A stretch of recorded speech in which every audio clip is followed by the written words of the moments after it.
here. Suppose, for example, that we had a male who was Hispanic, and to make it easy, they answered, let's say, 6 on each of these questions. Okay, so our gender, male, they would get a 1 for gender, so we'll enter a 1. For ethnicity, they're Hispanic, so they would get a 4. Now, this answer here, other ethnicity, only applies if someone answered other or 5 and they stated something. If they did, then we would type it in, such as biracial. But they did not, so we're going to just press delete there. So we just skip over it. Let's say the person was 25, and then recall they answered a 6 on all 5 of the items on satisfaction with life scale. Okay, so that looks good. Say the second person is female, so 2. They were Caucasian, let's say, so 3 here. So we're going to skip other ethnicity. They were 21, and then they answered, say, 7s on the satisfaction with life scale. Okay, and then one more, let's say another female, so that would be a 2. And this person was other for race, and they were biracial. They wrote in on the form, so we would put that.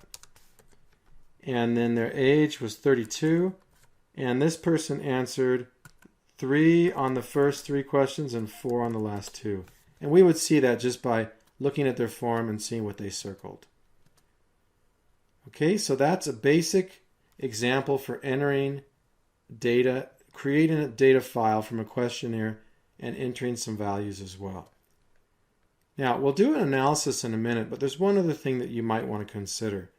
Often if we have hard copies of these surveys, if we've administered them to people by hand, then often we'll want to keep track of each individual survey with a number. We'll have a ID number on the survey, such as this may be 001 if it's the first person.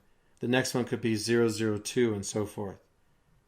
So if I want to record that, then what I want to do is make a modification of this data set here. Let's take a look at that. That can be very useful. This will illustrate how to enter or insert a variable and how to insert it where you want it to be, and also how to create a ID variable which will not be a number, but instead it will be treated as text. And I'll show you what I mean here. So let's go right here, click on gender, and then right click the mouse button and then select insert variable, and notice how that put it right before gender. It's just what we want, so that's perfect. We'll call this ID, and then under type we're going to select string, click OK, and then let's go ahead and go to data view, and notice how that's once again to the left of gender, and then we'll type 001 for the first person, 002 for the second, 003, and we could just do that all the way down as we had more people or what have you. Okay, I'll go ahead and delete these 2 though. Select those and press the delete key. And then that looks good. We've got our data set here, and we could run some basic analyses, such as we could run, actually one more thing. Let's take a look at this before we do that. Let's go ahead and click on this button here. This is known as our value labels button. And if I click on that, notice what happens here. We have our males and females, they're displayed, and then the ethnicity is displayed.